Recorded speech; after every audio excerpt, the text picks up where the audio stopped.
안녕하십니까. 마산창원 소송, 회생, 파산, 상속 전문 법무사 박성용입니다. 이제 오늘은 앞전에 말씀드렸던 객관식 이어서 주관식에 대해서 말씀드려 볼게요. 기본적으로 주관식 시험 지금 법원 행정처의 입장은 너네가 법률 전문가라면 어떠한 사건이 오더라도 실무가로서 처리할 수 있어야 되지 않느냐라는 것 같아요. 이게 무엇을 뜻하냐면은 시험 범위가 늘어났다는 얘기예요. 간단히 말씀드리면 왜냐면 앞선 시간에도 말씀드렸지만 이게 벌써 시험 25회가 됐어요. 한 20회 전에는 이것저것 다룰 논점이 많았습니다. 그러나 지금 25회나 되면은 이미 다룰 논점은 다 다뤘어요. 다 다뤘고, 그리고 다루지 않은 논점은 모든 학원가에서 이거 뭐 출제 뭐 1순위라고 하면서 계속 그걸 파고 있으니까 행정처도 그거 알거든요. 절대 그런 문제 안 내죠. 그렇다고 해서 좀 특이한 판례, 뭐 대법원에서 날라온 판례 이런 거 지금 내버리면은 다들 또 신규 판례만 파고 있기 때문에 안 낸다는 거예요. 그러니까 범위가 늘어났다고 보시면 돼요. 이번 25회 민법 문제가 그거였습니다. 가등기담보법? 가담법이라고 하는데 이거는 사실 약간 1차 시험 문제로 이거 생각을 좀 치우치게 하는 경향이 있어요. 물론 2차에서도 충분히 좋은 문제가 나올 수 있는 거였는데 그래서 이번에 그 불이타라고 생각하시는 분들이 많으셨던 것 같아요.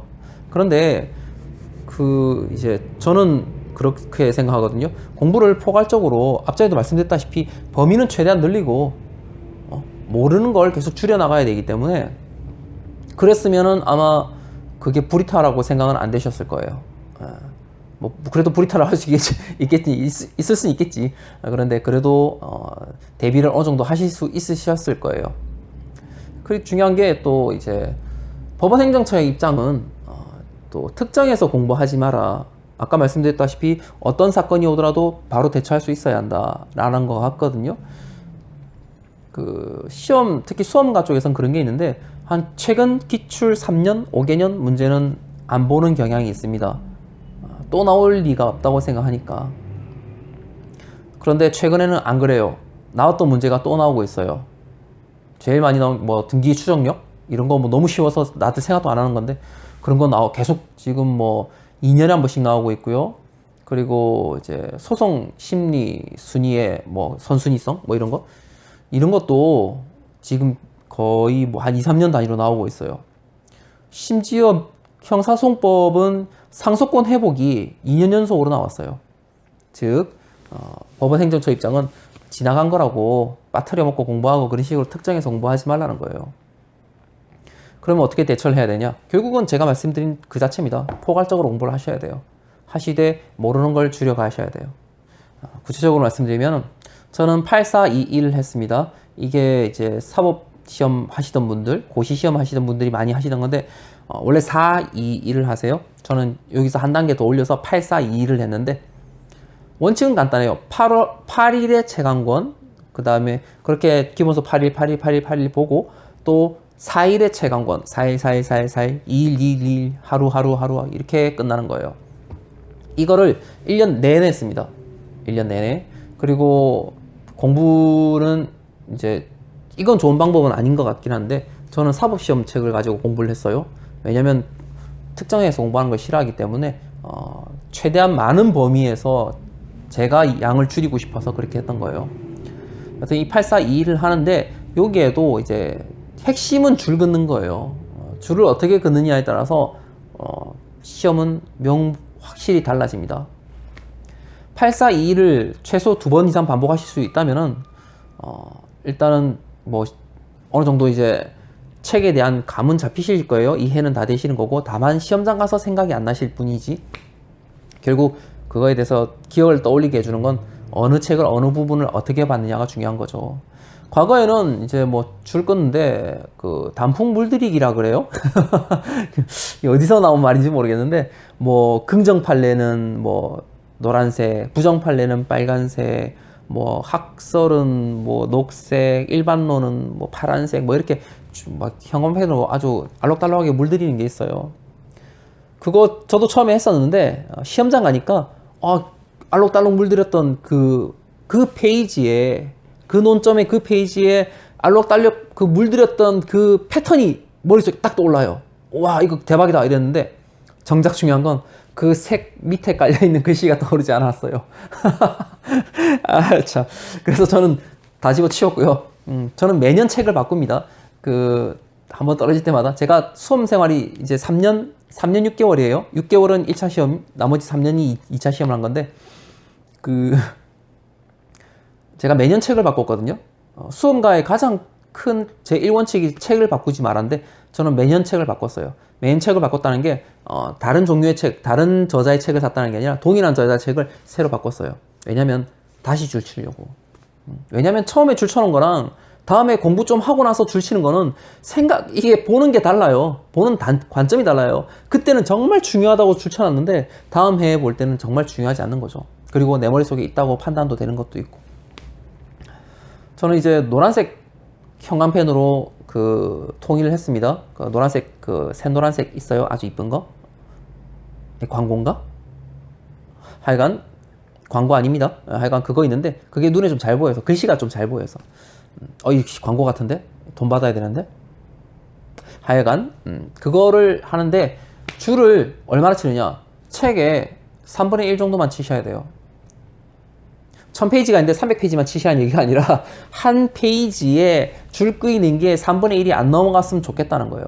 물론 정말 중요한 논점이 있는 부분은 많이 그이겠죠. 그래도 절반 이상은 절대 넘어가시면 안 되고, 딱 절반에서 3분의 1이 딱 적당한 것 같아요. 3분의 1 정도 줄을 그으시고, 그리고 처음에 1회도 갈 때는 당연히 그냥 읽어야죠. 한 2회도 갈 때까지는 그냥 읽으시길 추천합니다. 한 3회도 갈 때는 이제 줄을 끊는 건데, 그때는 이제 3분의 1만 형광펜을 칠하시고, 그리고 4회도 갈 때쯤 되면은 이제 빨간 펜으로 밑줄을 긋는데, 그 형광펜 칠했던 거에 3분의 1 내지는 절반만. 저는 3분의 1, 3분의 1이 가장 좋다고 생각합니다. 뭐 정 여의치 않으시면 절반 하셔야 되는데, 그렇게 하시면 나중에 보셔야 되는 양이 너무 많아질 거예요. 그래서 그렇게 하시고, 이제 그렇게 빨간 줄 긋는 것까지 끝났으면은 이제부터는 842를 할 시기가 됐습니다. 841 하시는데, 중요한 건 형광펜으로 칠하지 않은 부분, 그 부분은 보지 마세요. 그거 어차피 못 쓰는 부분이에요. 예. 형광펜을 칠하는 건 내가 그걸 보겠다고 한 거예요. 제가 특정해서 공부하지 말라고 그랬는데 그거 특정해서 공부하는 거 아니냐라고 생각하실 거예요. 아닙니다. 제가 특정하지 말라는 거는 특정 논점에 빠지지 말라는 거고, 포괄적으로 보시되 형광펜 치는 것만 보시는 거예요. 그게 핵심이니까. 줄만 잘 그어도 절반은 갑니다. 그리고 빨간 줄 그어놓은 거 신경 쓰지 마세요. 형광펜 그것만 841 하세요. 어떻게 하시는데, 죄송합니다. 정정할게요. 842까지는 형광펜을 보시고요. 마지막 1은 빨간 줄만 보세요. 나중에 이제 시험장 가기 마지막 841 할 때, 그 전까지는 841 할 때 형광펜 있는 거 다 보시고요. 나중에 시험장 가기 전에 한번 마지막 841 할 때는 그렇게 한번 보시는 것도 괜찮으세요. 그리고 시험장 가면은 이제 시험과 시험 간의 거리가 약 2시간 남는데, 2시간 정도 시간이 있는데, 한 과목당 1시간을 봐야 되는 거죠. 근데 실질적으로 준비하는 시간이 한 30분 정도 끌어먹어 버리기 때문에 한 과목당 실질적으로 볼 수 있는 시간은 약 45분입니다. 타이트하게 봐도 45분 만에 한 책 한 권 그냥 봐요. 그냥 책을 이렇게 보는 게 아니라, 고개를 이렇게 보는 게 아니라 책을 그냥 이렇게 넘기면서 보는 거예요. 이렇게. 그러면서 빨간 줄이 있던 거를 핵심으로 이렇게, 이미지가 어떤 거냐면은 줄줄줄줄 있는 게 아니라 이렇게 쏙쏙쏙쏙 이렇게 뽑는다는 이미지로, 그렇게 막 글씨가 떠오른다고 상상을 하시면서 이렇게 톡톡톡톡 이렇게 그렇게 보시고 시험을 치시는 거죠. 말이 안 되는 것 같죠? 그런데 이건 정말 모르겠어요. 저는 이 방법이 참 좋은 것 같아요. 저도 이걸로 합격을 했고요. 그전에는 뭐 판례를 달달달 외우기도 하고요. 사법연수원 책을 보기도 하고요. 물론 그래서 고득점 남은 적도 있습니다. 그런데 항상 한 과목씩 꽈락이 났어요. 그러니까 이게 특정해서 봐버린 거죠. 그래서 너무 안타까운 점이 있는데, 제가 한 시험에는 3과목 민사소송법하고 민사신청 서류 합쳐서 점수가 80점이 넘은 적이 있습니다. 그런데 그때 그해 4과목이 꽈락이 났어요. 피를 토하죠. 그래서 그 다음 해에 4과목에 좀 집중했더니, 택도 아니게 3과목, 제가 그 앞에 전국에 전국 제가 그때 순위 5위인가? 4위인가 그랬어요. 점수로. 그 과목만. 전국 탑 5 안에 들었는데 다음 해 상과목이 꽈락이 났어요. 저도 모르게 특정해서 공부해버린 거죠. 그래서 저는 말씀드립니다. 포괄적으로 공부하시고 특정해서 공부하지 마시라고. 열심히만 하시면 돼요. 공부는 어차피 사람은 망각의 동물이기 때문에 공부한 거 계속 잊어먹어요. 어쩔 수 없는 거죠. 그런데 잊어먹기 전에 빨리 계속 집어넣어야 돼요. 그래서 찰랑찰랑 만들어가지고 시험장 딱 가는 거죠. 시험 치고 나서 뭐 다 날아가 버리겠지. 어쨌거나 8421 이 방법이 절대적인 건 아닌데 이런 방식을 취해서라도 최대한 머릿속에 시험장 들어갈 땐 찰랑찰랑 넘치게 만들어 가셔야 된다는 거죠. 그래서 841을 추천드리는 거고, 일단은 그리고 이제 과목별로 좀 그거를 달리 해야 되는데, 다른 과목은 몰라도 딱 세 과목, 부동산 등기법은 사실 저는 매일매일 하시는 거 추천해요. 그 50점 단위 문제, 한 문제 내지는 두 문제를 아침에 일어나자마자 보는 거예요. 보고 외우고 덮고 흰 종이에다 써보세요. 줄줄이 전부 다. 그리고 열어서 내가 못 쓴 게 어느 거 있는지 보시고, 그리고 책 덮으세요. 그리고 낮에는 뭐 공부를 하시든, 저 같은 직장인 같으면 직장을 가시든 하시고, 저녁에 잠자기 전에 아침에 봤던 그거 있잖아요. 한 번 더 보세요. 그리고 공부하시라는 거 아닙니다. 그냥 한번 읽어보시고 덮고 잠자리 눕는 거예요. 누워서 생각하는 거죠. 제1 소설 뭐 이러면서 하다가 잠드는 겁니다. 그런데 하다가 중간에 분명히 기억 안 나는 부분이 있을 거예요. 그 기억 안 난다고 벌떡 일어나서 책 보러 가지 마시고 그냥 기억 안 나면 안 나는 대로 냅두고 그냥 주무세요. 그러다 아침에 일어나면 이제 그 전날 내가 뭐가 기억이 안 났는지를 확실하게 떠올리셔가지고 보시는 거예요. 보시고 체크해 놓으세요. 그 부분은 나중에 다시 또 기억이 안 날 겁니다. 그리고 체크가 끝났으면 또 다른 문제 한 50점 정도 분량으로 해가지고 또 똑같이 반복하는 거예요. 이렇게 매일매일 이렇게 반복하시고, 시험이 다가올 때쯤 돼서는 한 3문제, 한 150점, 즉 한 3문제 기준으로 보시고, 그때쯤 되면 좀 편하실 거예요. 그리고 시험장 가서는 한번 훑고 지나가시는 거예요. 줄 끊는 거는 뭐 동일합니다. 3분의 1에 3분의 1. 그리고 그 민사 소장, 즉 이제 소장 작성하고 그다음에 부동산 등기 신청서는 매일매일 3개씩 하세요. 케이스집 사가지고. 그냥 그게 제일 좋아요. 딴 거 필요 없고 매일매일 해보는 게 제일 좋습니다. 제가 뭐 민사 소장은 사실 점수가 좀 들쑥날쑥 하긴 했는데 그래도 20점대 유지했고요. 평균 한 20점 근처 언저리에서 유지했고요.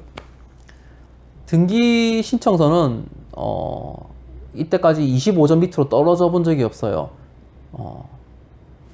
총점이 30점이잖아요. 그 중에서 25점 밑으로 떨어져 본 적이 없어요. 거진 안 틀린다는 거예요. 그리고 마지막으로 첫째 날 과목, 법무사 시험 이틀 치는 거 아시죠? 금토. 첫째 날 과목은 되게 꽈락이 많이 납니다. 민법, 형법, 형사소송법. 이게 꽈락이 엄청 많이 나요. 이거는 꽈락만 좀 면하시고, 둘째 날 과목, 민사소송법, 소장 작성, 부동산 등기법, 그 다음에 부동산 등기 신청서 작성. 이거는 점수 공부한 만큼 제대로 나는 과목이거든요. 노다지입니다. 그래서 첫째 날은 꽈락을 면한다. 한 50점까지만 가자. 라고 생각을 하시고, 집중하시되, 물론, 그래도 할 수 있는 모든 집중 다 해야겠죠. 공부도 열심히 해야 되고. 그런데 비중을 본다면 이제, 그 특정해서 공부하지 마시고요. 그렇게 생각하시고, 3교시, 4교시, 즉, 이튿날에 사활을 거셔야 돼요. 정말. 여기서 점수를 최대한 끌어올려야 합격이 가까워집니다. 저 아까 4교시 25점 나왔다 했잖아요. 신청서 25점 나와버리면은, 그 4과목 부동산 등기법 또 한 30점, 40점 나오면 이미 점수가 막 70점씩 넘어가 버리잖아요. 60점, 70점 돼버리잖아요. 그러면은 뭐, 합격자 기본 평균 점수 올리는데 아주 좋죠. 전통적으로 첫째 날이 점수가 잘 안 나오고, 전통적으로 그 둘째 날은 점수가 좀 잘 나와요. 둘째 날 점수가 잘 나오려면 확 잘 나오고, 안 나오려면 아예 한 나와요. 제가 꽈락을 2번 맞아봐서 아는데, 저는 그 어려운 첫째 날 시험도 꽈락을 맞아본 적이 없는데, 둘째 날 시험이 2년 연속으로 이거 한 번 이렇게 꽈락을 연달아 맞아가지고 멘탈이 나간 적이 있습니다. 여튼, 그런 부분이 있으니까, 그렇다고 해서 3, 4과목에 집중해서 공부할 건 아니고, 3, 4과목이 신청서가 있기 때문에 조금 노다지 과목이다 라고 생각하시면 돼요. 오늘 객관식, 주관식 한번 나눠서 말씀드려 봤는데, 도움 되셨길 바라고요. 방금 전에 말씀드렸던 거 그냥 일반적인 공법으로 다시 한번 영상을 만들어 보도록 하겠습니다.